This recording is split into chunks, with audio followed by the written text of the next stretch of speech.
so funny. Oh my god. Okay.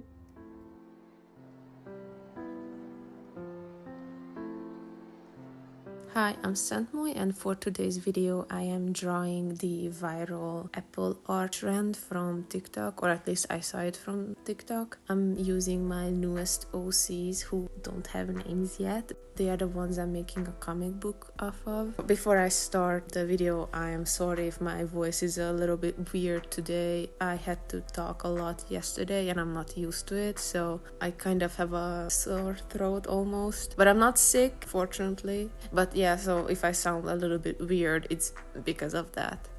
I did a little bit of research before I actually started this drawing, so I looked up the different meanings of apples and colors, leaves, what it means for a character to be on what side of the canvas. So I did a little bit of research, which I never do, or almost never do, which is not a good thing, but I'm trying to be a little bit more mindful of my art and actually know the metaphors and meanings behind things, because I usually just draw whatever comes to mind and not really think about the implications of it. I mean, I don't draw anything like ambiguous enough to be misunderstood, hopefully. My art usually is not that deep. Like it's that's not true, to be honest, because I always imagine a story behind my pieces, but I never really talk about them because I don't know why, because I know people love stories. Maybe I will do that from now on, but I want to be like conscious about what I'm actually drawing. So I wanted to research the meaning behind drawing an apple, because I didn't want to go with the religious symbolism, because I know it's like a whole thing, but I didn't want to go with that. So I looked up things that would fit my characters. So the green apple was the one that fit with my character's story. So the green apple can represent freshness, new beginning, health, growth, peaceful relationships, and green can also represent spring, and spring represents a fresh start, a renewal, growth. So that's perfect for my characters, since they are starting a new relationship with the comic book. How he falls from the sky and lands in her house. So that's a new beginning, so it's perfect. And then I wanted to look more into what leaves represent. One leaf can represent renewal, hope, and wisdom. So I was thinking about wisdom that can fit both of my characters, since both of them are learning from each other, learning their cultures, their backgrounds, stories. So they both have wisdom that they can give to each other, so that this is why the leaves are above both of them.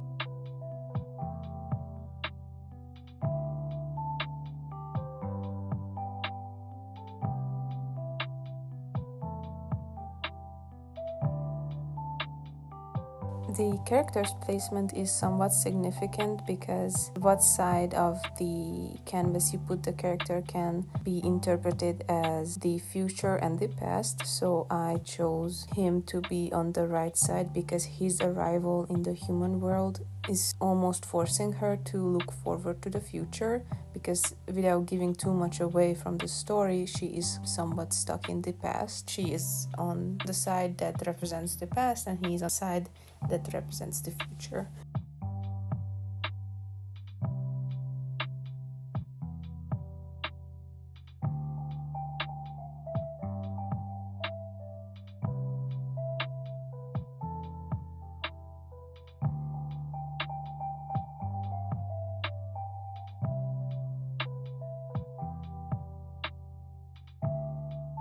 As I was looking through what apple color represent what, I was thinking about looking up what hair colors mean, and black hair, which I chose for the orc, I did have a plan behind it. Like, I wanted him to be like strong. To me, black means strong. That's why I chose it. And because I wanted him to have a solid hair color that stands out from the page. And then I looked it up that black hair can be a powerful symbol for surviving, resistance, pride, beauty, self-worth, and community.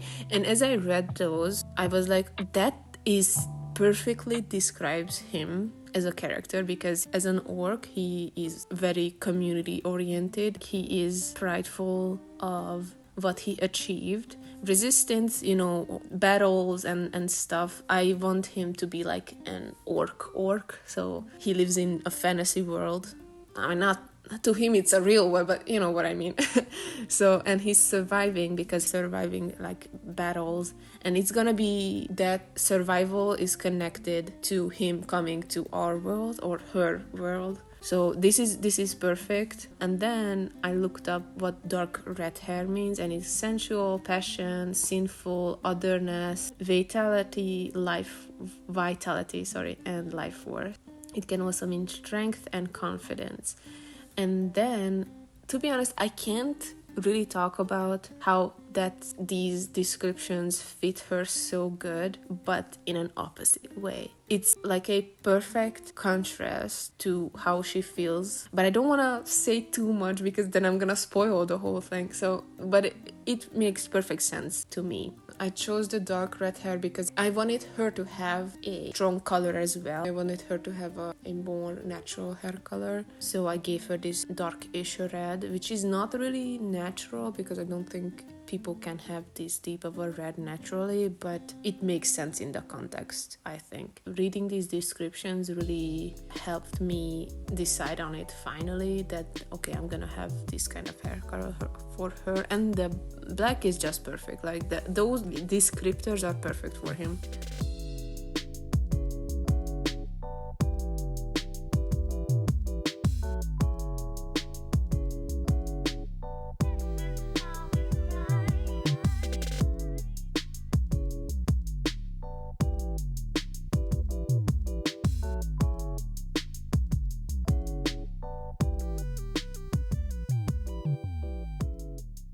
I have been thinking for a while now that maybe I should start a series where I draw things that I haven't drawn before.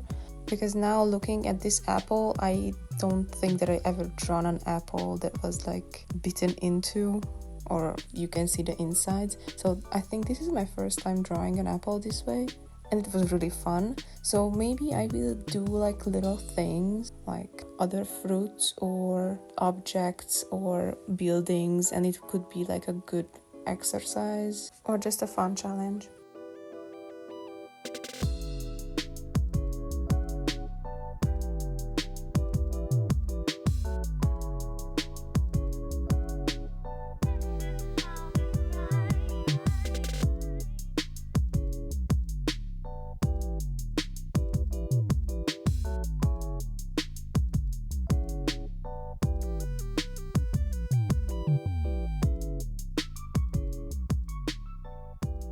And another thing that came to mind, that maybe when I'm done with this comic book or this story, I could maybe redraw this and then see how the characters changed and their story changed, and how the apple would look like, the leaves would go away or stay, or I don't know, because I don't have the full story developed yet. That could be like a fun thing to try. I'm saying this here, so maybe I will remember this when I'm like done with this, because I don't think I'd be able to finish this story within a year or even 2 years. So I'm keeping this here so I can remember, and maybe if somebody's watching this video, they read the comic book, that they will remember and then let me know that, hey, you promised that you would do a redraw of this, you better do it. So it's like an accountability thing. I'm gonna write it in a calendar or something.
This is the first time I used these textured brushes in Autodesk Sketchbook, and because I'm a default girly, I love the default brushes and everything. Like, I don't need anything fancy, but I tried them because I wanted to give some texture to the apple, and I am really impressed. The brush for what I used for the leaves and the inside of the apple was so nice, and I want to say, like, almost felt like creamy. It was so easy to use. Like, I love Autodesk Sketchbook. It's such a simple and sleek program for art. It's perfect. It doesn't have any extra bits and pieces that distract me. It's perfect. Like, I really like it. If I could use the iPad better, this would be my favorite program that I ever used.